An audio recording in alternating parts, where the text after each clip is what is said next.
Da-da-da-da-da-da. Mhm. Was it set to open automatically from the inside and someone had walked close enough to trip the sensor? Yeah, ghost door. The hospital is clearly haunted. I hadn't seen anyone pass by. Huh? Taka! I nodded back at Sitika as she pointed down the stairs. Someone was coming up. What should we do? There wasn't enough time for the elevator to get here. The lobby was out of the question. Should we go upstairs? Or would we be safe if we just walked downstairs and acted like nothing was wrong? The dark hallway seemed to be beckoning to me.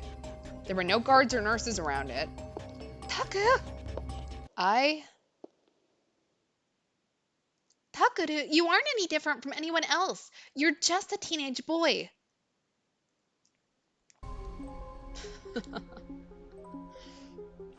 I grabbed Sitika's hand and ran straight for the open door. I don't know what's going on, but this is our chance. Let's go. Sitika was behind me, so I couldn't tell if she nodded or not. I ran faster so I wouldn't have to hear my heart pounding, and a moment later, we were inside the psych ward.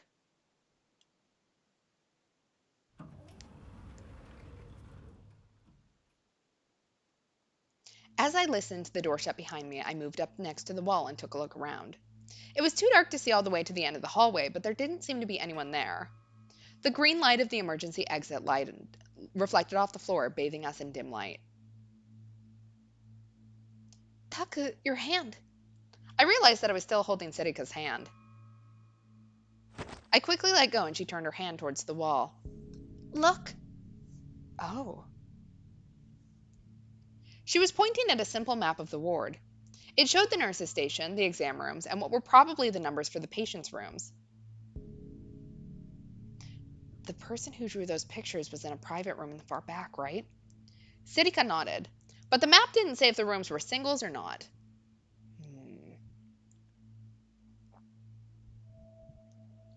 That sounds amazing. I've never seen an Austin Powers movie because I wasn't sure if, like, well, number one, I don't even know if you can find them anymore. I assume they're maybe streaming somewhere.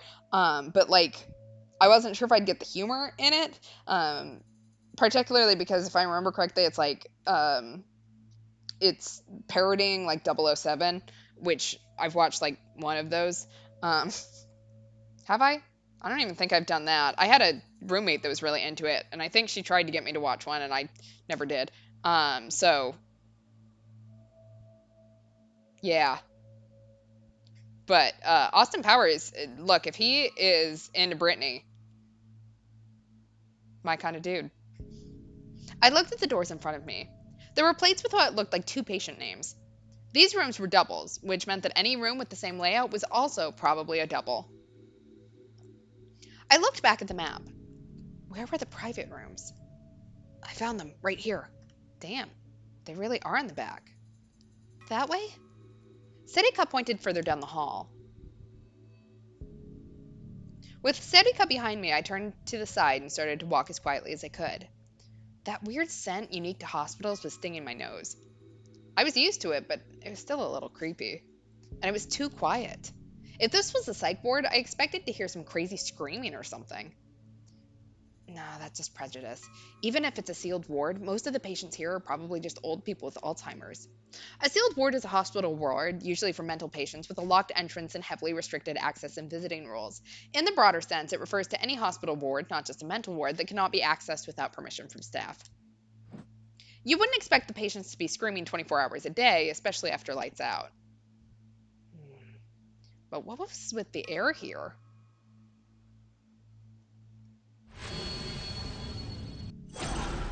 No, it didn't matter. It was just another dim hallway. I wasn't going to the scene of a crime this time. Oh.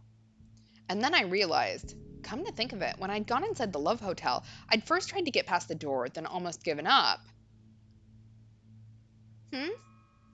I turned around and saw the empty hallway stretching out before me, past a confused Sitika. The automatic door was on the other side of the corner.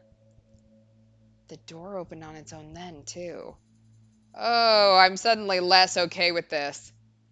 That's right. The door to the hotel had opened on its own, just like the automatic door here. The police had told me I'd been mistaken, but maybe it was really... Taku? What's wrong? Nothing. I realized that I'd stopped moving. Hmm? Crap, was that a nurse? This way!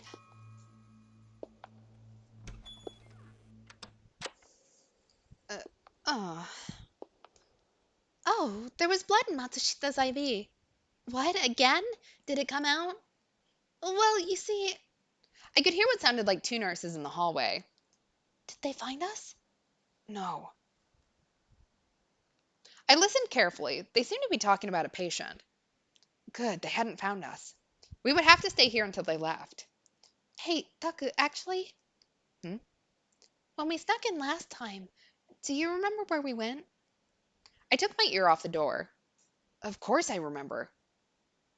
No, actually, I don't remember where exactly. I tried to think back to what I'd seen so many times in the dream. It was 8 or 9 years ago now. About that long ago, I was still in elementary school. But I don't think it was the psych ward. I couldn't remember how we got in exactly, but I didn't remember sneaking through an automatic door. And that wasn't the kind of treatment you'd see in a psych ward. Actually, I don't think you could even call that treatment, whatever it was. Huh? What's wrong? I was about to ask before I saw her face and realized what was wrong. Are you okay? Huh? Yeah, I'm okay. She clearly wasn't okay. Did she remember what happened before? Come to think of it, actually, she tried to act strong and failed last time, too. We're not doing anything big here. We just get information from the artist and go home. That's all, right? The nurses must have finished talking because I could hear the footsteps getting further away. Okay.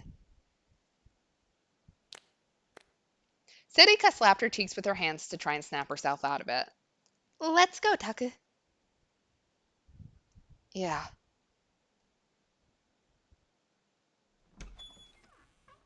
We should have brought someone else. Like, we know she has trauma in here. Or we can guess she has trauma in here. When we got to the room, the dim light of the emergency exit lamp was lighting down on it. Here? I nodded. This was probably the place. It was a private room in the back, and there were no nameplates on the other private rooms we'd passed. I am opening the door. There was no time to hesitate. We could run into a nurse at any moment. I looked to the left and right and checked that there was no one there before opening the door.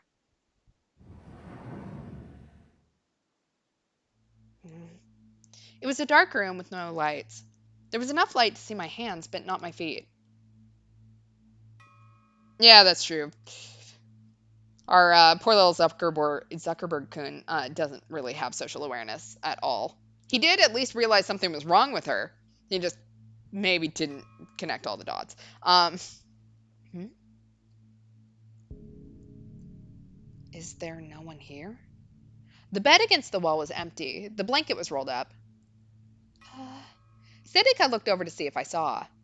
Was this not the place? Maybe I'll check the other rooms. We're just gonna go around the psych ward and just open up rooms? That doesn't seem like a great idea. I went to leave when Sedika grabbed my arm.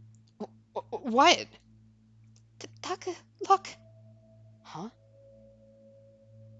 Sedika pointed to the back wall of the room. Her hand was shaking a little. It was too dark to see. I softly crept forward to get a better look. Huh? Oh no, why do I have a feeling we just...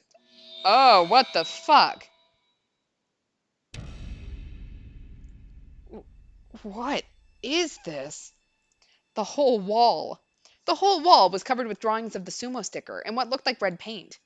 Oh, why do I get the feeling that's probably not paint? I I feel sick. Sedika grabbed onto my arm. The warmth reminded me that I wasn't alone. That made me feel just a little better. If I'd seen this alone, I might have screamed and gone crazy. Huh? What's this smell? I noticed that there was an unpleasant scent coming from the red paint on the wall. Yeah, I don't think that's paint. Yeah, hey, stop screaming. Are you sane? I took another step forward, and then I realized. Ah! Ah! I put my hand in front of my mouth to stifle a scream. and then another hand in front of Setika's mouth to stop her from screaming too. Hmm? What's wrong? Setika ripped my hand away from her mouth and clung to me tighter. This isn't paint. Huh? It's blood. This strange smell, like rust, was the same thing I'd smelled at the Love Hotel during the Revolving Dead incident. Who had drawn these? Who would draw something like this and in blood? I imagined someone locked in a dim room, endlessly drawing paintings on blood on a blank wall, and a shiver went down my spine. I got goosebumps all over my body. Uh-oh. This place is dangerous. There was something very wrong with this room. Taka, what are you doing? Huh? I suddenly realized I was holding a smartphone in my quavering hand, and without even realizing it, I'd pushed the record button and started filming the drawings on the wall. No, this isn't the time for this. Let's go, okay? Setika tried to drag me back. Yeah, but my body wouldn't move. I knew it was dangerous to stay here, but I couldn't move. Setika was saying something behind me, but while I could hear the sounds, I couldn't understand what they meant. And then...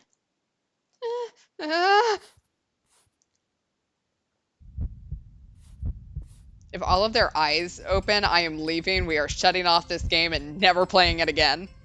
I heard a sound from somewhere in the dark room. It was the sound of someone scratching something. I gulped, and my body froze up even more.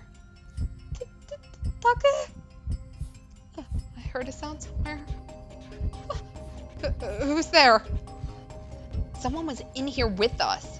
Someone was in this room, in the darkness. I could hear the sound of something hard being scratched again. But the sound bounced off the walls of the square room, and I couldn't tell where it was coming from. I desperately searched around the room, eyes cloudy with terror.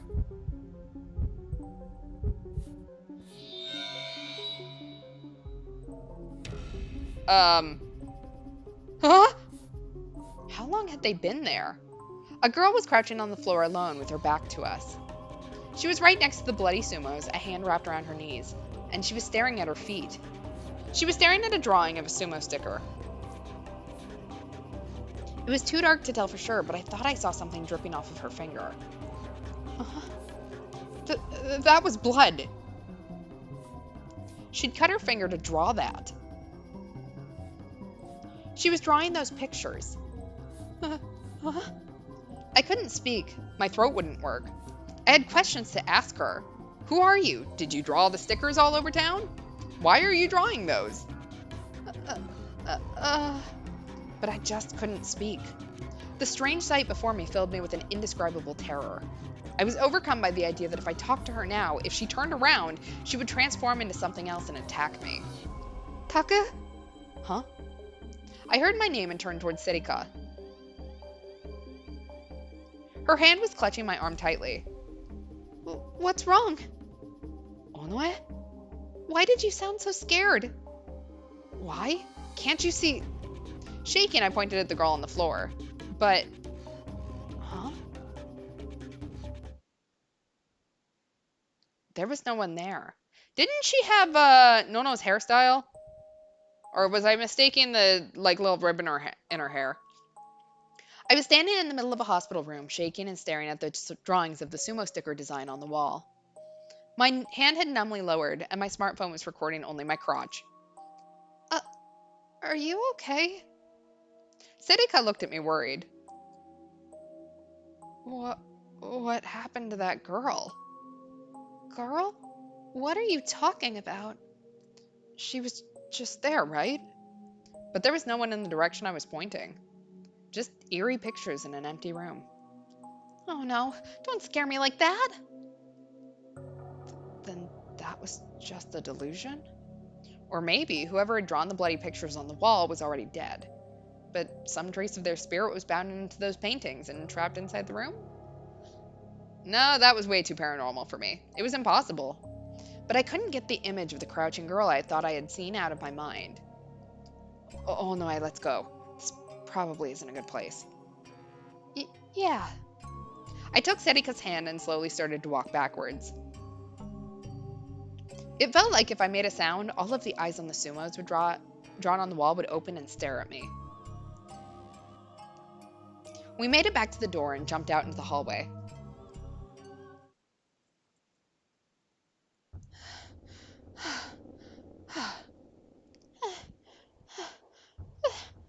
That was scary. Come here, you can do that later. Call the doctor, too. Something might have happened. I could hear frantic voices down the hallway. Oh, no. The hospital staff must have heard my scream. They probably thought something had happened to a patient. They were going to find us. Huh?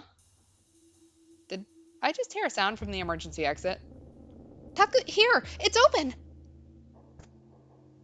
Setika jumped onto the door. Huh? Hurry!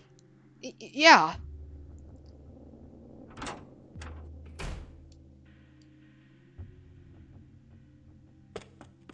Well, did you find anything?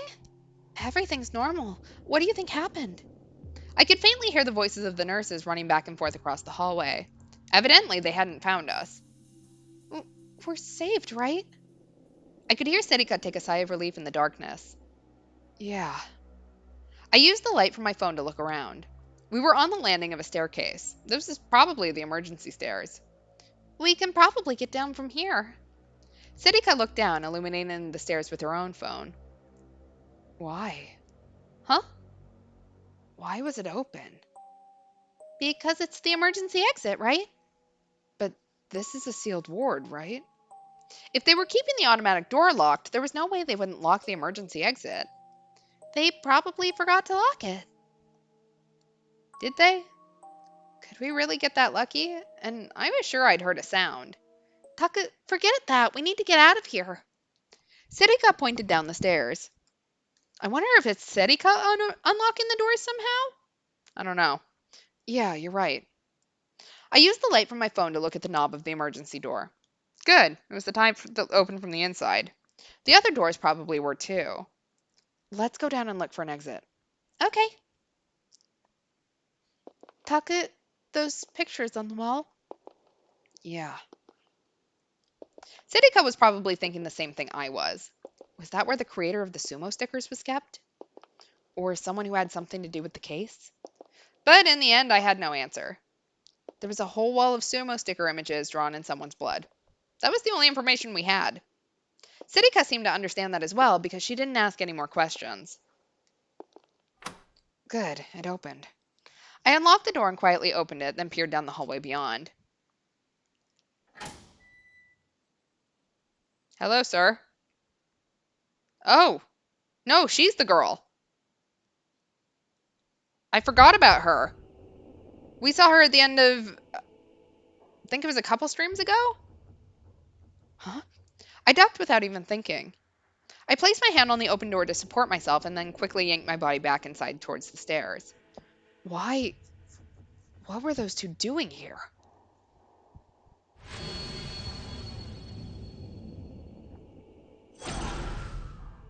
There was no mistaking it. Those were the two that Ito had noticed in the club room this morning. Huh? Setika stuck her head out just a little and saw them too. She dropped down. Tuck. I put my hand over her mouth before she could finish. I know, so don't make any noise. Why were they here? Was there some connection between them and the sumo stickers after all? I could hear footsteps. Theirs. I couldn't move. They'd hear me. I froze and concentrated on what I was hearing.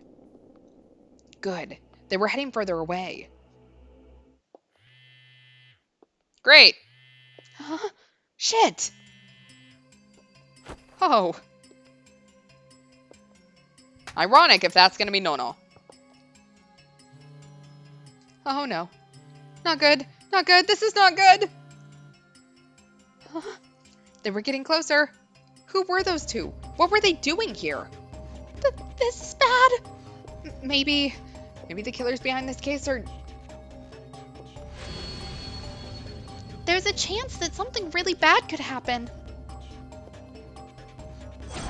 Taku! They're going to kill us? For a moment, I felt incredibly cold, like my whole body had gotten smaller. The hand I was holding against the door was slippery with sweat. My heart was pounding loudly, and it hurt to breathe. No. No. Suddenly, my frozen body was yanked upward. I stumbled and tripped, and then was yanked up again. This way? Just as Serika kicked open some kind of door and dragged me through, I saw them pick up my phone.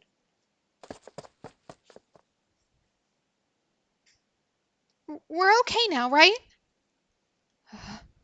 Let's rest a little. I collapsed right onto the ground. I wanted to catch my breath, but it wasn't working. My legs were shaking from exhaustion, and my hands were shaking from the still lingering terror. It's okay. They aren't following us, I think. It was all I could do to muster a feeble nod. I had no idea why, but my hands shaking made me really mad. I slammed them into the asphalt. Damn it. How? What were they doing there? And now they had my smartphone with all its data?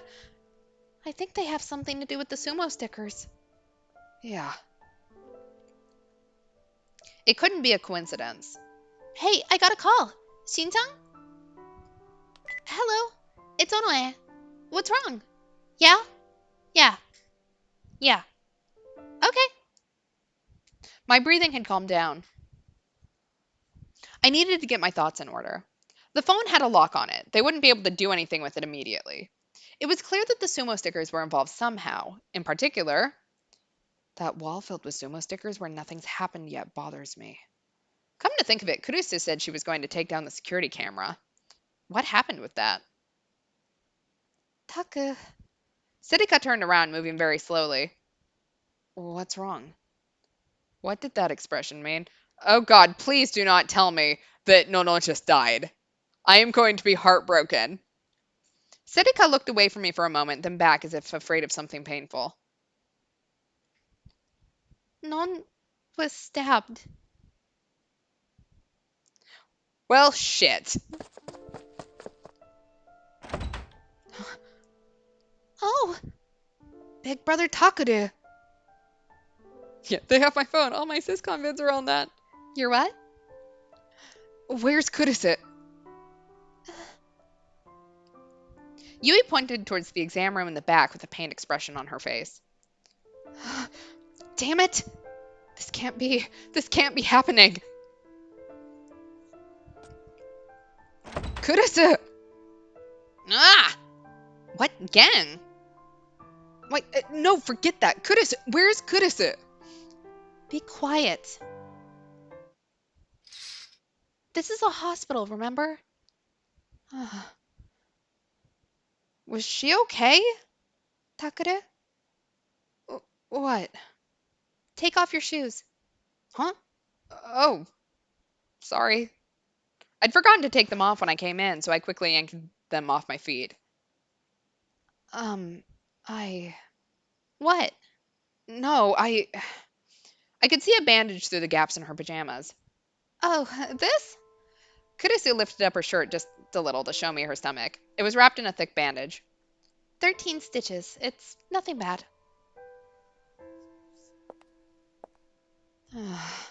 You! Ugh. I felt a dull pain in my face. I collapsed to the ground, and then he grabbed me by the shirt and lifted me back up. What the hell do you think you're doing, asshole? Stop it, Kawahara. I don't know if you think you're Sherlock Holmes or something, but this happened because you've been screwing around. She could have died, you know. Kawahara! He pushed me away violently. My face stung from the punch. Where did Siddika go? Did she not come with us? Hey, young man, is this my beer? Yeah, supposedly there's a lot of other stuff in it, too. Oh, thanks. Again, thank you. Kawahara, can you help him carry it to his house? Huh? No, but... Please? Fine. Someone wants very desperately to get laid, is all I have to say.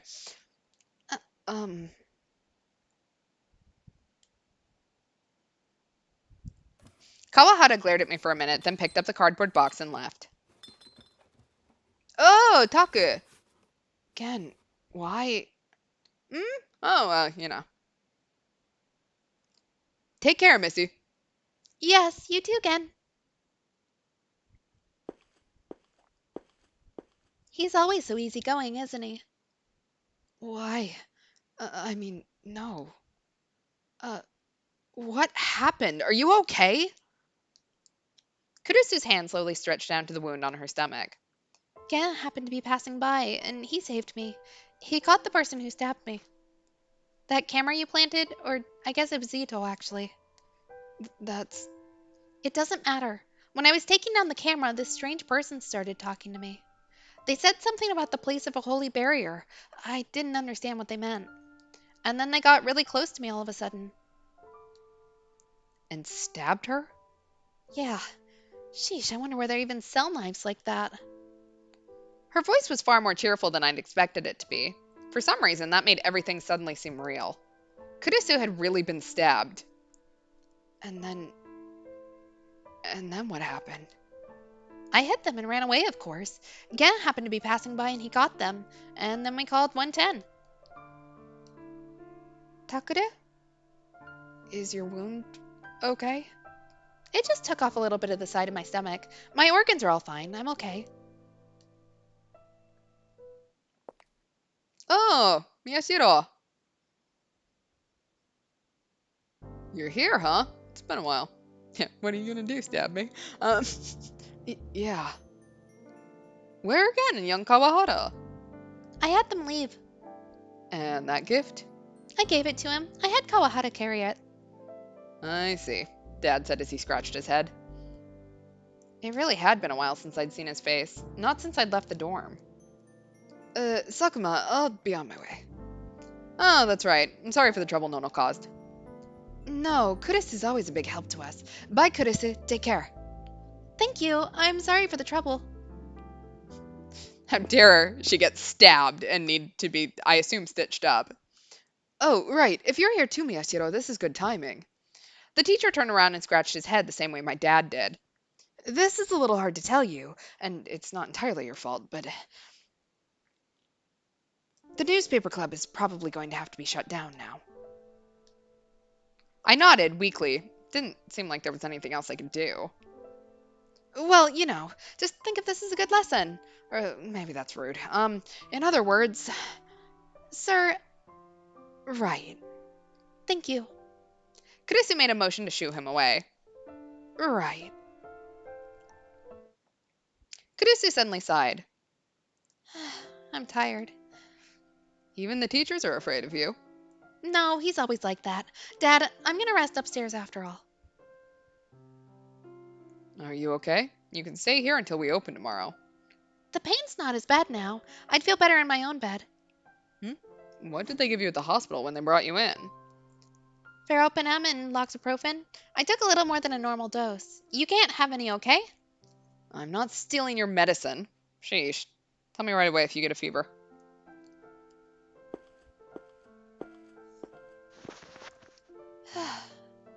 Kurisu slowly got up. I could see her holding herself up with her hands to avoid putting pressure on her stomach. Kurisu, I'm sorry. Takuru, stay here tonight. I knew her wounds had to hurt, but she was acting completely normal. That just made me feel even more depressed. I said yes in a voice so small even I could barely hear it.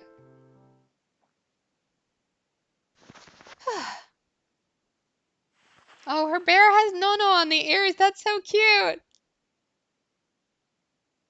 There we go. The Yandere simulator rules have taken effect. The club must disband because of an insufficient amount of non-murdered members. I'm fine. Don't stare at me like that. Oh, no. Kurusu slowly laid down on her bed. I told her I would help her get up to the third floor, but she'd said it would just make it harder for her to walk. At least I could bring the blanket all the way up to her shoulders. Thanks. This really feels strange, you know? Huh? I'm not used to being the one someone else is taking care of. Oh, make sure you put some ice on that. Kurusu pointed to my cheek. She must have been talking about where Kawahara hit me. You shouldn't be worrying about other people right now. And it was my fault that this had happened. Listen, just so we're clear,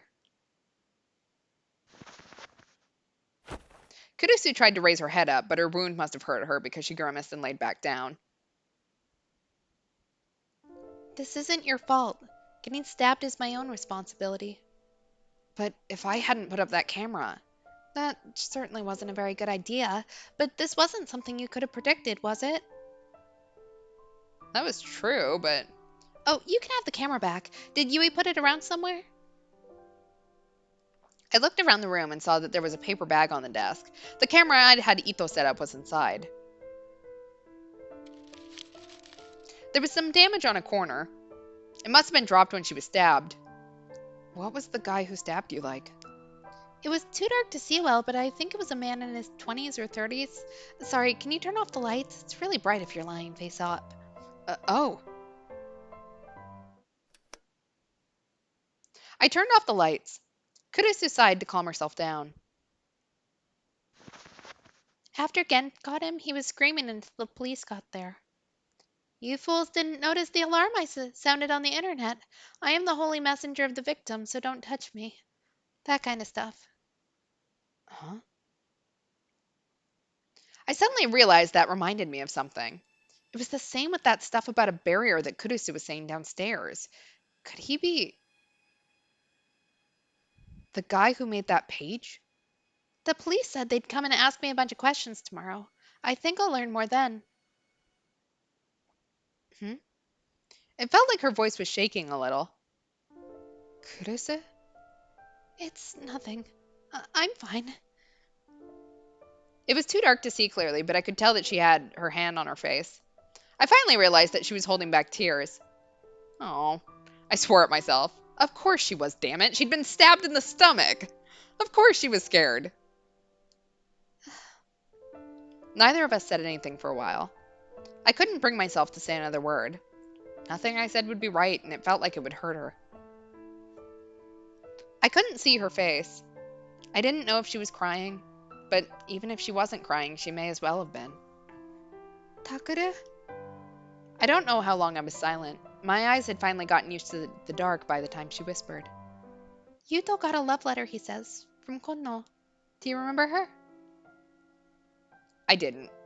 I tried to remember, but maybe she wasn't expecting an answer. They've been in the same class since 5th grade. Yuto was out sick once and she brought him the day's handout. She wears glasses. One of the boys in class made fun of him, he says, and then Yui. And then she started to go on in a quiet voice. She told me that Dad had been busy lately, that he was being as obnoxious as ever, that she'd ordered him to stop drinking for a week today, that Yui was still afraid of men, but that she'd made friends with a boy in her class, that Yuto wasn't getting any taller. He said it didn't bother him, but it obviously did. That the air conditioner in the living room wasn't working well, and she and Yui had cut Dad's allowance to buy a new one, that the two of them were saving up their own allowance, too. That the old woman who was a regular at Alba Clinic, the one who taught Kurusu how to sew, wasn't doing so well lately. That she'd mixed up a clothes hanger with a clothespin, and one of the patients had laughed at her. I listened to her for a long time, only speaking occasionally. Her voice gradually got softer, and eventually I realized that she was talking in her sleep. Then I realized something. So that's it. Kurusu was telling me everything that had happened here in the half year I'd been gone. What had happened at home? What Dad and Yui and Yuto had been up to. She'd been saying all of this because she wanted me to know. Yeah, he passed her the salt shaker at lunch one time, and it sparked something that she'd never felt before. And then? Hmm? As I waited for her to finish her sentence, I could hear her soft breathing. She'd fallen asleep. I slowly stood up, careful not to make a sound. I adjusted the blanket over her once more and went to leave. Eh, Huh? If you're still thinking about chasing that case, She was probably talking in her sleep. I heard the rest as I left the room, and I understood what she was saying all too well.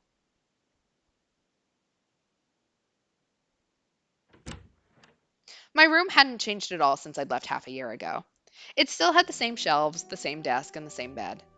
Everything was as I remembered it. It's honestly amazing how little has changed. Yeah, that's because everyone keeps doing your cleaning, my dude. I figured it would either have been turned into a storage room or be covered in dust.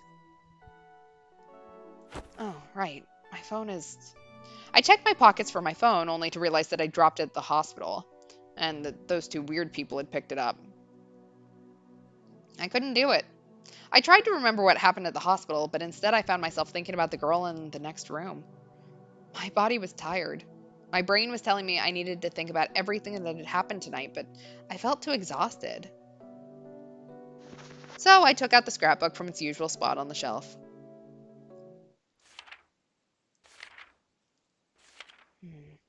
The same articles, the same incidents from the past.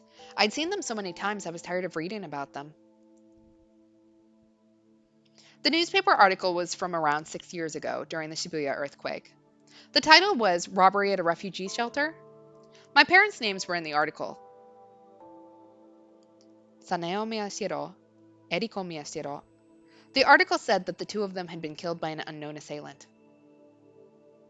When I'd found out about this several months ago, I'd left the dorm and gone to live in Miyashita Park. I'd been told about my parents' death when I'd woken up from my coma about a year after the earthquake. But Dad and Kurisu had told me that they'd been killed in the earthquake. I closed the scrapbook and put it back on the shelf. The fact that my parents were murdered instead of simply dying in the earthquake was a shock to me. But I think it was a lot less of a shock than Dad and Kurisu expected. I'd experienced the earthquake personally. I'd seen for myself how awful the looting and robbery was. And my parents had neglected me and spent all their time at work. Neglect is a type of abuse. In this case, it refers to the parental neglect of a child. Examples of neglect include a failure to provide food, a failure to provide care during a time of illness, a failure to provide a child a healthy environment, and a failure to show interest in a child. Neglect can also be shown to the elderly and disabled by those in a position to care for them. The 5.5 years that had passed since their murder crushed any desire I had to find the killer and take revenge. No, maybe I would have never wanted to take revenge in the first place. My curiosity just made me want to find them. The bigger thing for me was... It was a shock to me that Dad and Kurisu were keeping it secret. There were 2 rules at Alba Dorm. After dinner, everyone had to gather around the dinner table and talk, and no one was allowed to keep secrets. Just before I'd left, we'd had a huge fight. During the fight, Kurisu had told me she didn't want to make things any worse after I'd woken up from my coma. But at the time, that sounded like nothing but an excuse. I thought we weren't supposed to keep secrets, Kurisu. I'd called her by her last name. By the time I'd calmed down enough to think about how she must have felt, I'd already moved to Miyashita Park. Suddenly, there was a knock at the door. Yeah? It's me. Can I come in? That was Yui's voice. I told her she could come in, and the door opened slowly. What is it? Nothing. The two of them were together, like usual. Yuto looked like he was so tired he could barely stand. The only reason that she'd brought him was probably that if he woke up in the dark alone, he'd be scared. This was another sight that brought back a lot of memories. It's been a while, Brother Takuru. Yeah, I didn't have the money or determination to train myself into Batman, so I gave up on avenging my parents. Decided they were not worth it. Yeah, you know you shouldn't be up this late, right? I didn't know how late it was exactly, but it was probably long past 3 a.m. It's only for a little, so who cares? Anyway, is Big Sis Nono gonna be okay? Yeah, she's asleep now. I see. I'm glad. Yui looked truly relieved. Sheesh. I know she does it every day, but she shouldn't have been going to visit the memorial at that hour. Huh? You tell her too, okay? Kurisu was visiting the memorial? Huh? Yeah, that's what she said when she got back. My heart skipped a beat. What was Kurisu doing? How much could she... Oh, Big Brother Takuru. Yuto suddenly opened his eyes. What's wrong? Nothing. Then he put his head against Yui's shoulder and stopped moving. Yui sighed and held up Yuto so he didn't fall over. Big Brother Takuru, I don't know what happened, but... Come back already, okay? You've got a lot of bath cleaning to do. Oh, and shopping. I froze, unsure of what to say. Yui gave up on holding him steady and put him on her back. The room's nice and clean, isn't it? Big Sis Nono cleans it all the time. Anyway, good night. Yeah, Seriously, Takuru, these people want you. Like, go back home. I slid my hand across the desk. There wasn't a single speck of dust. The second I saw this, I felt a sharp pain deep in my nose and my vision blurred. I sat down, unable to stand. I felt the familiar sensation of the chair and stared at the wall I'd seen a million times before. Damn it, why? When I'd left here, the biggest thing I felt wasn't rage at being betrayed at Dad and Kurusu. It was that I was different from everyone else. After I'd gotten so sick of the wrong-siders in elementary school that I'd just stopped going altogether after my parents had neglected me, this was the one place in my life that had been different. Kurusu, Yui, and Yuto had all lost their parents in the earthquake, just like me. This was a family made of people who had all gone through the same thing. But I was different. I wasn't just a victim. I was a victim whose parents had been murdered. I was the one person who was different. I was special. I wasn't like everyone else. Damn it. Sister? We're not actually family, are we? Then the tears started. In my head, I apologized to Kurusu again and again as I sat there unable to get up from my chair. All right, a man who looked like the sumo sticker asked someone for directions. At approximately 5 p.m. on October 6th near Shoto First Avenue, a girl walking home from school was asked by a suspicious man, "Do you know where I can get some tanko?" Tanko is a favorite dish of sumo wrestlers. The man asking her was around 30 years old, 170 centimeters tall, heavyset with black hair, whose face looked very similar to the face on the sumo stickers. Always stay on well-lit, heavily traveled roads. Carry a personal alarm with you. Information released by the Shibuya Police. Questions and tips with a phone number. Source, Safety Net Shibuya. I laughed out loud. Give the poor guy a break. Is it wrong for a fat guy to want some tunko? It's a jungle out there these days. People like us can't do anything without getting the cops called. Whose face looked very similar to the face on the sumo stickers. Are they sure he wasn't an actual sumo wrestler? Why? What's he got to do with the sumo stickers? So now you're a suspicious person just asking for directions? What the hell? I'm gonna be honest, talking to a schoolgirl was a no-no. Talking to a schoolboy would also be a no-no. The only safe option would be to go find a real sumo wrestler and ask him. Actually, I think I saw this guy a week ago. He was running down Tamagawa Street, really sweaty. He kept mumbling, "Tunko, tunko, tunko." He really did look like the sumo sticker guy. Maybe he was the model for them? What's a sumo sticker? Someone tell me. Someone tell me if he ever actually got his tunko. I would piss myself if a guy like that talked to me. A guy who looks like the sumo sticker? Says who? The news said they found a sumo sticker at the scene of the Love Hotel killing last month. Maybe this guy was the murderer. Like, maybe he places a sticker each time he commits murder? Japan is such a peaceful place. Get thee to a sumo ring! In other words, he'd been looking for his tanko for a whole week. Let's hope when they arrest him, they give him tanko instead of katsudon. Slowly but surely, the rumors about the sumo sticker started to spread. The rumors brought with them speculation, and thus delusions as well. We didn't realize that once the gear started to turn, no one could stop them. I could go for both some tanko or some katsudon. There you go, Jack the Sumo. 2 p.m. As the whole school got excited for the start of the culture festival in 2 days, our club room was as quiet as a tomb. The only sound was Serika's occasional fiddling with her cell phone strap. But that would quickly stop, and the only silence would remain. Kazuki had even stopped playing SO2. Everyone had looked miserable when they'd heard about Kurusu. I'm sorry, I'm here. The teacher came in with his usual dopey grin. The conference ran long. I wish they'd think about what it's like for me to have to listen to them, you know? Sheesh.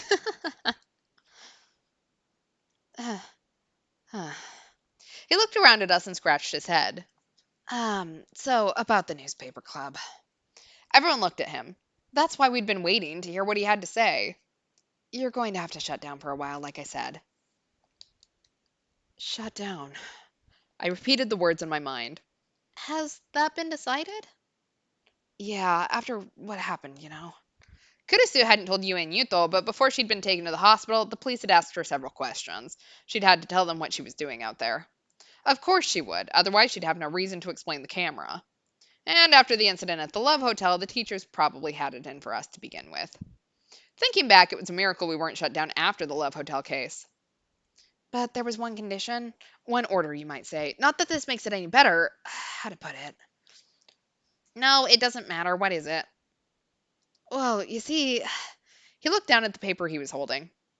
Have you heard of a man named Tomoaki Watabe? Huh? The internet journalist? That's right, with Nikonia. I'm amazed you knew that, Miyashiro. No. Of course I knew it. He was famous to anyone who used Nikonia, and the club had just been talking about the video he made the other day. And a lot of the class knew about him from his job at Nikonia, too. He said he wants to speak with the newspaper club at the Culture Festival. Huh? Why? I don't know. He was going to come do a story on it anyway, I guess. You know, we're pretty famous, right? Was it about the Restoration Festival? It was true that our cultural festival was considered to be part of the run-up to the big Shibuya Restoration Festival. And he says when he comes, he definitely wants to talk to the newspaper club. He's supposedly very interested in the newspaper you made. Seriously?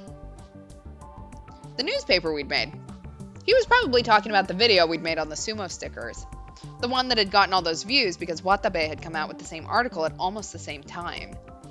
I had no idea, but supposedly he's famous lately, so the school couldn't really turn him down, you see. Yeah, turns out wandering around crime scenes unsupervised is bad PR for your school. Who would have thought? You'll have to shut down, but they still want you to do the interview, just for show. Is that okay? I don't really know what to say. It was all so sudden that I was having a hard time processing it. And wait, that's an order from the school, right? He nodded. Then we didn't have the right to refuse, did we? All right. Good. You know, they were originally planning on shutting down the club permanently, but I was able to use this to get them to make it temporary. That wasn't funny. The interview will be the first day of the Culture Festival, the day after tomorrow. I'll let you know the details tomorrow. And I have a message from Kurise. Huh? Since you've been shut down, you won't be able to record any more of the Culture Festival. So instead, she wants you to help the student council, since she can't right now. That's right. Non's the president, isn't she? This year's festival is shaping up to be really big, so they need more people. As student council advisor, I'd really like your help too. Normally, I'd just turn down any request from the student council. But right now, it didn't bother me at all. All right. Thanks. Pop by the student council room later then.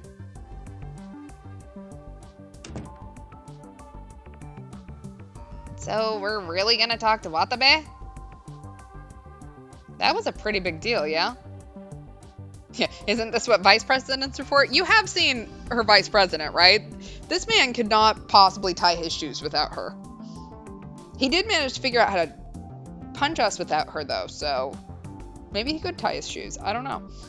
No one had come to the interview of the newspaper club since its founding. But this wasn't entirely a good thing. The club had been shut down, but we were still having an interview with someone famous. And more than anything, I thought about Kurisu, who was still at home in bed. Serika stood up from her seat. She walked over to the windowsill and opened the window. Chilly air blew into the room. Onoe? Ah! Huh?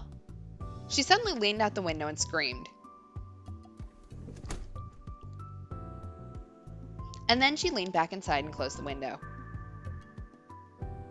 Okay, let's get back on track. Taku, Shin, Hana? Come on, Taku, you're in charge. Huh? You know, what Non asked us to do, right? Let's do what we can. Serika looked right at me as she spoke. Ito and Kazuki turned towards me as well. Taku? Fine. I slapped myself on the cheeks to help me focus. The place where Kawahara hit me still stung. Okay, first, Ito, can you go to the student council room and see what they want us to do? Me? What about you? I probably shouldn't go. I pointed to my cheek. Ito nodded. Kawahara was the vice president of the student council. Oh, I'll go too. Okay, then Kazuki... Coffee? Nope, back to gaming. She was going back to her game, huh? Once we know what to do, help us, okay? Hmm. She nodded, just a little. What about you? I'll get ready for the interview with Watabe. He probably wants to talk about the sumo stickers. Yeah, I wonder why now, though. That was a good question, yeah? Why would a reporter come meet with the people who'd ended up starting a flame war over one of his articles? He definitely wasn't coming to apologize. Scene, let's go. Huh? Oh, yeah.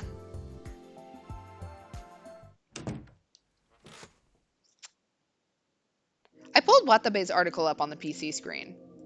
They're still going at it, huh? The pace of the comments was starting to slow down, but they remained basically negative. There was no way Watabe wouldn't have noticed that. Of course, he would have noticed our video as well. A lot of the comments were posting the link. What's he going to say?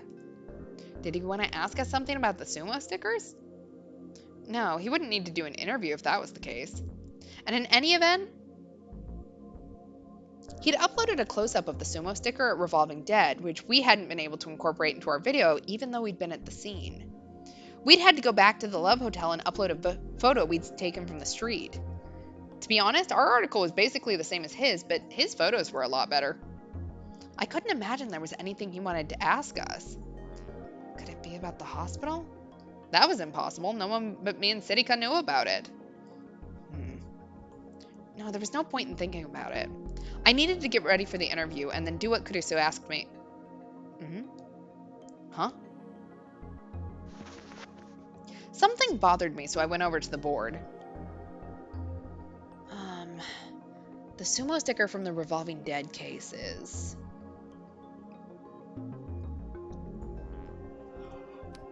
I carefully removed the one that was on the board.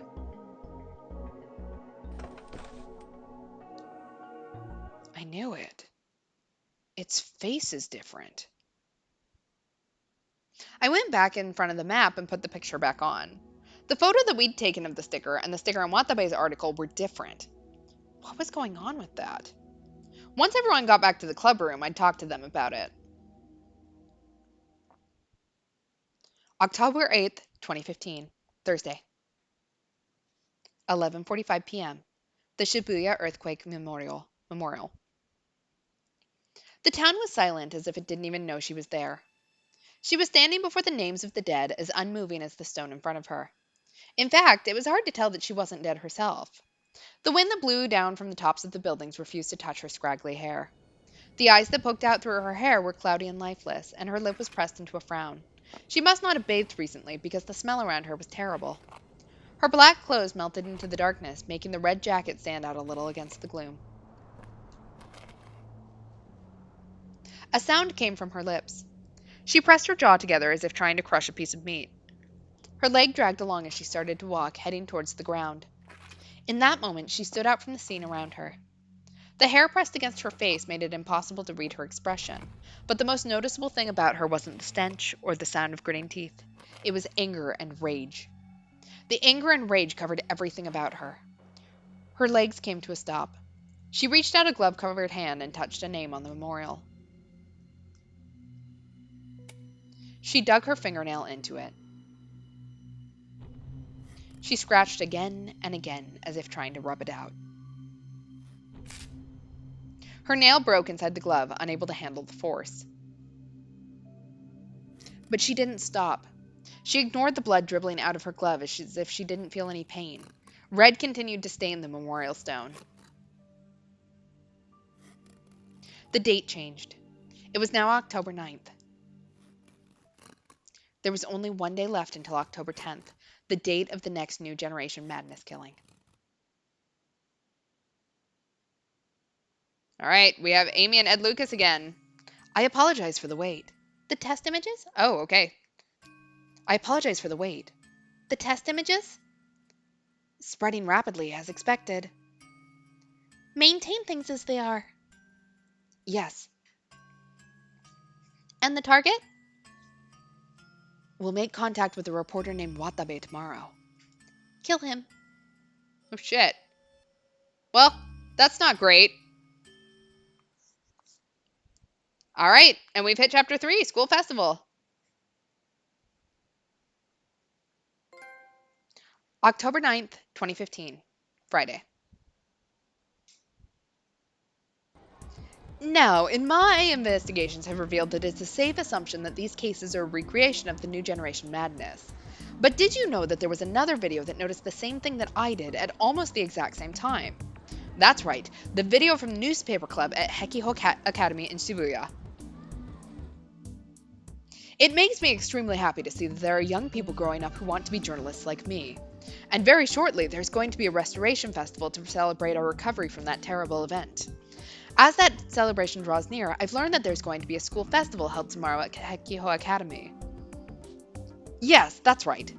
You, my listeners, are very clever, so you've already guessed, but I'll be going to the Culture Fair to interview the newspaper club. I want to hear what it's like to be an aspiring journalist these days. And of course, how they managed to gain the same information I did and reach the same hidden secret behind the cases as me. This interview may bring us even closer to finding the person behind these deaths. The pursuit of the truth is one task of any journalist. That's all for today's broadcast. What will we learn during tomorrow's interview? And what is the truth behind all these cases? Don't miss it. Good job. The one task of any journalist? Huh? No, it's nothing. I see. Anyway, look at this. Today's views are a new record. A lot of people are watching us, I guess. Of course they are. They all want to see me. Huh? Nothing. I see. Well, I'm looking forward to tomorrow's broadcast. Leave it to me. Tomorrow is going to get even better numbers. This guy sounds like a dick. Yeah, and I'm going to be the one that brings them. I don't feel so bad about the flame war anymore.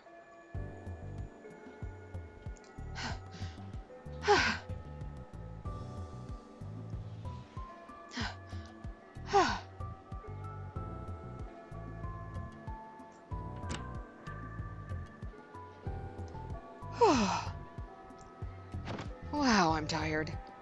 I put the cardboard box I was carrying down on the desk. Finally, I was able to relax.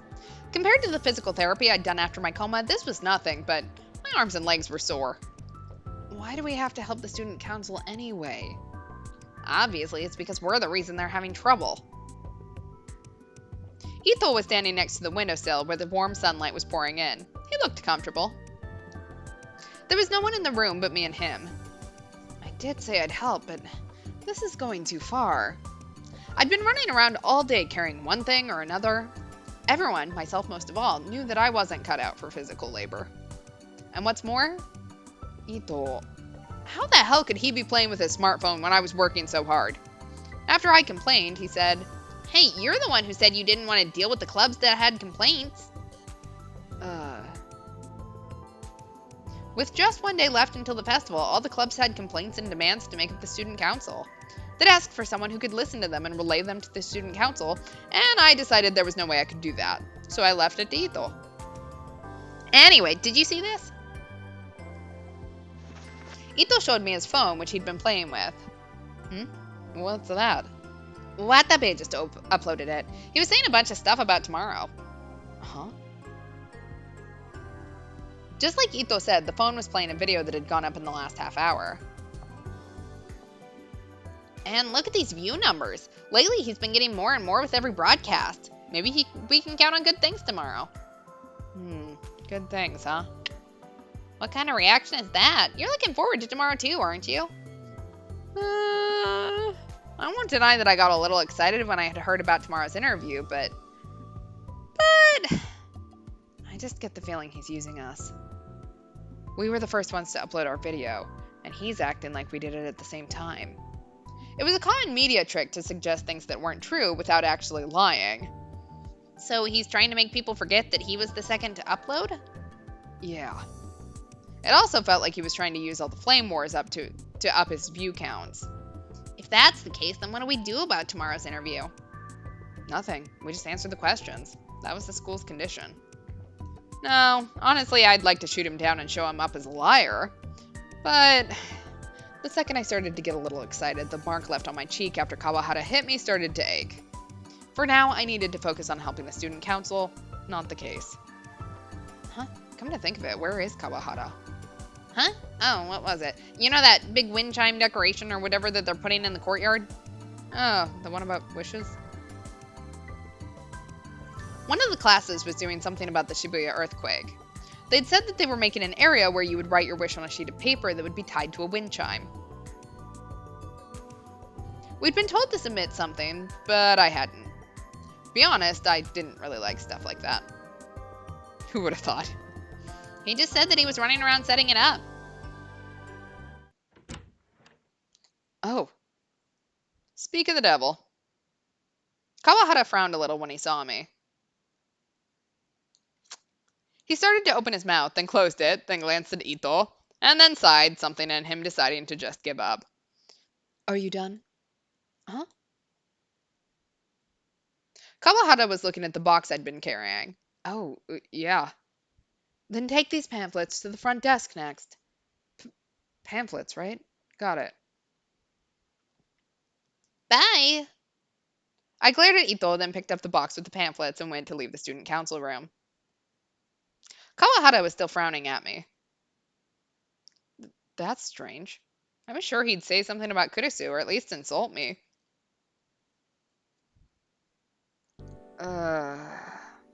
After I finished carrying the pamphlets, I went to buy a drink from the vending machine. If I didn't get some caffeine from a mountain view, I wasn't going to be able to move. Someone was tugging at the hem of my uniform. I quickly turned around. Oh, huh? What is it? Oh, it's just you, Kazuki. Don't scare me like that. She'd been sent to help with her class's display, which was just about finished up. Did you finish what you were doing? Then help me out with the student council. Kazuki tugged even harder at my uniform. No, I need you to help with... Are you telling me to follow you? She nodded. All right, positive or negative? I don't even know how to go with this one. Like, it's a girl. Are we going positive? Her expression hadn't changed, but it seemed like she was having some kind of trouble. What was going on? Did she want me to help with something? I needed to get back to the student council room. Positive? Okay, let's do it. But it was incredibly rare for Kazuki to actually come to me for help. Wouldn't be right to just ignore her. All right, let's have ourselves a positive delusion. Fine, I'll help you. I guess I don't have a choice. Yeah, we need to pick me up after the bathroom. No way. Did Kazuki grin? That was almost something you never saw. So, where are we going? I faintly hoped that something incredible was about to happen. Kazuki grabbed my sleeve and started walking. We're like almost holding hands. She took me up to the roof of the school. Help me. I suddenly heard a girl's voice. I looked around, but only the two of us were there. Huh. I guess I was just imagining it? Help me. Huh? No, I wasn't imagining it. I really did hear it. I looked around again, but there was nobody there but me and Kazuki, and there was no place for anyone to hide. Which meant... Was that you, Kazuki? You can talk? No, I mean, of course you can talk, but it was just really surprising, okay? But why now, all of a sudden? Help me, Takuru Miyashiro. You are my only hope. Nice little Star Wars reference. Huh? Why was she speaking English? Could Kazuki maybe not speak Japanese? Maybe she'd grown up outside of the country. Maybe that's why she never talked. But her English didn't seem very good. Wish they'd told me that was English. I could have put on my Japanese accent. And then suddenly a loud fanfare played. Huh? Where was that sound coming from? As I looked around frantically, giant words appeared in the sky and started to scroll. Oh my god, we're in Star Wars. A long time ago in a galaxy a long, long ways off. Oh my god. Spark Wars, episode 34. Oh my god, that is too much for me to read, but Jesus Christ. That's amazing. This is incredible. What is that? AR or projection mapping? Projection mapping is a general term for technologies that display images on an object or a space rather than a flat image. Images can be projection mapped onto anything, such as human bodies, trees, or paintings, but it is especially common to projection map onto a building. The use of projection mapping on buildings at city stations and tourist sites to create special spaces is becoming more popular both inside and outside Japan. Tasukete, Kenobi-sama. Kazuki's expression didn't change at all. My real name is Hana Kazuki. What the fuck is, there are too many consonants there. I am the 8th Doctor of the Emperor Rudolph the 15th of the Kazuki Galactic Empire. Oh. Help me. Also, you are my twin brother. Oh, and in the end, you're going to have to fight your long-lost father, who is Rudolph the 15th, obviously. So, yeah, help me. So yeah, it really hurts the drama you were building up there. Also, you spoiled the whole plot. Come on, let's go. Where? Beyond the stars. Okay. Did I maybe want to put on a Spark Wars play at the Culture Festival? Spark Wars is a fictional Hollywood movie franchise whose first release was in 1977 and that still has many fans today. It is a space opera composed of 6 episodes, but it has been announced that it was originally planned as a 9-episode series. The special effects and computer graphics technology used to bring its vast universe to life are still highly regarded even many years later. Perfect. See, like, this is topical. That it surprised even me. But Spark Wars was too old for a high school kid to use in a play. I considered this as I walked, and the next thing I knew, I was in the courtyard. Kazuki stopped in front of some large object with a vinyl covering on top of it. What was this thing? Kazuki stared at it for a moment, and then pointed at it. Do you have to carry this or something? She nodded, but what was this thing anyway? Oh my god, that's amazing. She took a piece of paper out of her pocket. It looked like some kind of handmade flyer. In bright colors and big letters, it said, Class 1A, let's build a gun barrel project. Gun Barrel is fictional. Kido Battler Gun Barrel is an animated TV show that ran for 155 episodes, broadcast between 2012 and 2015. It had an unusual marketing strategy of broadcasting in 110 countries before releasing in Japan, creating a worldwide boom before the Japanese release. Like most robot anime, it targeted middle school boys and above with toys and other merchandise, but its amazing 3D CG battles and high-quality story based on Egyptian mythology became very popular, to the point where a theatrical version was made. However, the last episode of the 3rd season was suddenly cancelled in a very controversial move. The hero was Genki Doto, who piloted the combat sports robot Car Trooper. Its vast setting spanned the entire planet through both the past, present, and future. The first season's opening was sung by the popular cult gothic band Phantasm. A gun barrel? Like in the anime? Gun Barrel was an anime that started back when I was in middle school. When most anime these days only lasted 3 to 6 months, Gun Barrel had been on forever. In fact, it had just ended the other day. And some idiot had decided to cancel it before the last episode could air. This had caused a huge uproar. Yeah, it sounds like Yu-Gi-Oh! And Gundam had a baby. All of this made Gun Barrel a truly legendary anime. Is this your class's display? I see. They must have been attempting to make a model of the robot from the anime. And so they'd made all the parts in the courtyard, and now they had to get them to their classroom. But why do you have to carry this yourself? Where's the rest of the class? I followed Kazuki's gaze over to the entrance and saw students in pairs happily carrying large objects covered in sheets. I see. It's hard not having any friends, huh? Yeah, she didn't like that one. Ow! Don't kick me in the shin. And if you're going to kick me in the shin, don't do it so hard. I have friends. My friends just happen to be absent today. I'm sorry, my mistake. I decided to play along. So, what do you want me to do? Hmm. Hmm. You want me to help you carry it?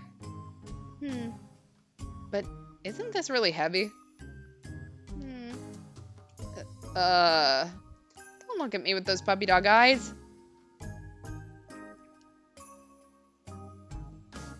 Fine. Normally, I would have found some way to get out of it, but if Kurusu wanted the culture festival to succeed, I didn't have a choice. I reached down to grab the object under the sheet. Okay, go over on that side. Yeah, lift on 3, okay? Hmm. Here we go. 1, 2, 3. Hmm. Hey, Hmm. do you have no sense of rhythm at all? You're completely off. We weren't in sync at all. She would lift up a moment or two after I did. Because of that, we almost dropped it to the ground. Hmm. Don't act like it's my fault. Let's do it again. Hmm. 1. That was too early. That's enough of this. I'll match you, so just lift it. As she started to lift, I did too. We staggered, but managed to keep it steady. Okay, let's get moving then. We slowly headed towards Kazuki's classroom, counting 1, 2, 1, 2 to keep ourselves in unison. Of course, I was the only one who actually spoke. There's a corner there, so be careful. We made it to the stairs. This was where things got hard. You go up first. Yeah, like that. Slowly, slowly. Don't trip. Make sure you don't trip. But making Kazuki go up first so that I could hold it from the bottom was a mistake. Hey! Even after all my warnings, Kazuki slipped and...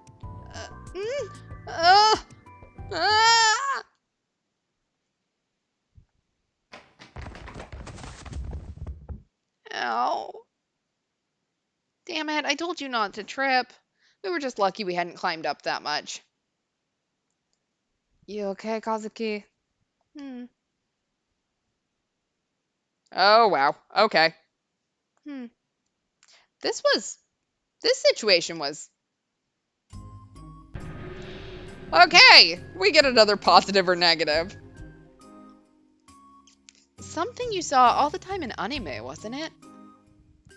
Anyway, I needed to do something about this. Kazuki was so light, though. Well, she wasn't very tall, but she had a pretty good body, so actually, I am so scared about what is going to happen. Positive, we're going for Star Wars.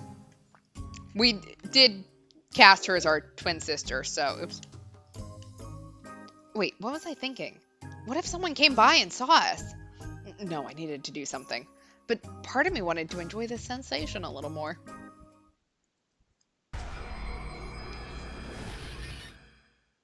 No, definitely not. No way. Come on, Kazuki, move. Huh? Wait a second. Was that my voice? That's strange. My throat must be acting weird. What was going on here? Huh? Huh? I knew it. Those were definitely my words, which meant that my voice had turned into a girl's. No, that's not. Oh my god, we body swapped. Then why was I staring at my own face? Maybe... Did I switch bodies with Kazuki? No way. That's impossible. But I fearfully touched my chest. Oh. The sensation I felt was an unfamiliar one. Wait a second. This feeling was... I don't know why, but it's a lot harder than I expected. It's too hard. In anime, you see them bouncing all the time, so I expected them to be soft, like marshmallows. No, wait, that's not why. I see, this is... It's because I'm wearing a bra. I hadn't considered that. Hooray for body swap shenanigans and figuring out women have to wear bras in this day and age. In other words, if I take off the bra, I'll be able to touch the soft treasures beneath. But undoing a bra hook is nigh impossible for a boy who's never dated a girl. How do you take off a hook that's on your own back? Let me just say, women have figured this out since like the age of 10 or older. How men cannot figure this out, I do not understand. But then I realized there was no need to go through all the trouble of undoing the hook. Are we saying this literally all in front of Kazuki? That's right, I just have to lift up the bra. How is this one working? I gulped a little as I yanked the bra up from over my uniform. I could feel their contents being released from the pressure. What is this bra? This is a magical bra. I mean, yeah, but like, we don't start out with practice. I don't remember spending half an hour trying to figure out how to get the clasp behind my own back. Oh, this is amazing. I jumped a little and they shook. It was exactly like an anime. So that wasn't an exaggeration. Wait a second, Kazuki, are you maybe... Or I guess there's no maybe about it. Your breasts are huge. She was definitely the owner of a giant rack. As a guy, the idea of having globs of fat hanging off your chest was a very strange one. Maybe that was the reason why my shoulders felt a little stiff. So, was it also true that girls with large breasts had stiff shoulders? Glad that we're doing the scientific method here. Anyway, my breasts, that is to say Kazuki's, were currently not covered by a bra. I wanted to see. I had to see. Were these two twin mounds as soft as I'd imagined them to be? I couldn't fight the overwhelming sensation of curiosity. Oh, God. I brought my hands up to my chest like it was the most natural thing in the world, and softly cupped my own breasts. Well, okay. Glad we got a CG of that. Wow, it's so... And then I, or more precisely, probably Kazuki, who was in my body, ran up to me. He had tears in her eyes and was glaring at me. Yeah. Huh? Dummy, pervert. I felt a powerful impact on my face and my vision went black. Wait, was that a comic, an anime, or a novel or something? I never thought I was into gender-bending stuff. Gender-bending is a term encompassing a broad range of genres that deal with characters who change sex. But that got me a little excited. Yeah, no, we are back fully into degenerate thoughts. Maybe it was a bad idea to stay like this. Kazuki, are you hurt?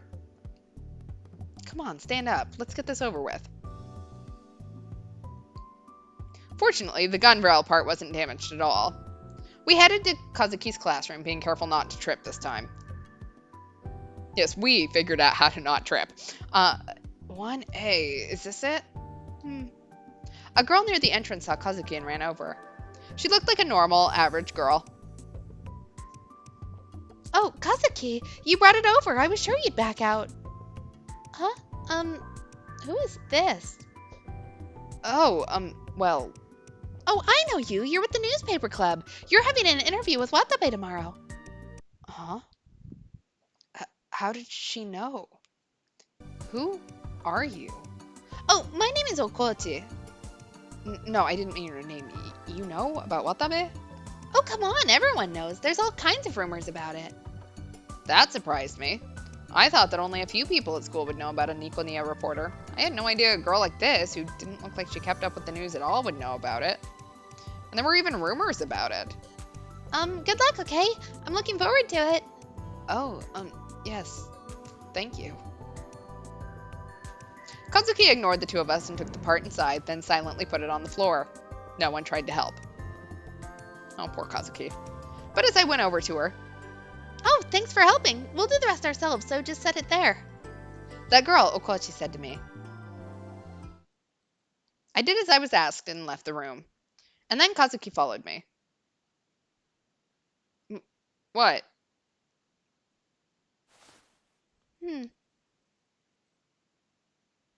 She offered me a lollipop. You're giving this to me? Was this her way of thanking me? But... You've already licked that one, haven't you? We are getting an indirect kiss. after we had such awful thoughts about her. Hmm. She sighed and put it back in her mouth, then took out a small bag from her skirt pocket. It was dried squid. Yum. Thanks. Hmm. If you're not busy, help with the student council. You're part of the club too. Hmm. Kazuki shrugged and walked up the stairs. Maybe she was going back to the club room to play her game some more. I probably couldn't count on her help. All right, I think we're gonna end here for tonight.